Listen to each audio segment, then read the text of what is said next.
ടൊവീനോ നസീറായി മാറിയോ? ഇന്നത്തെ മലയാള സിനിമയിൽ ഈ ഒരു ചോദ്യം വൈറലാണ്.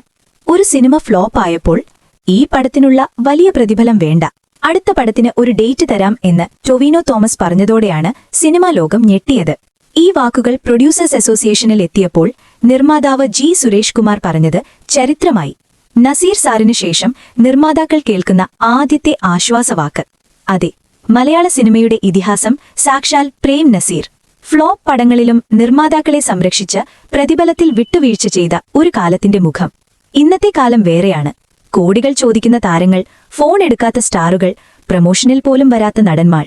ഇവരുടെ ഇടയിൽ കാശു വേണ്ട, സിനിമ മതി എന്ന ടൊവീനോയുടെ നിലപാട് വേറിട്ട് നിന്നു.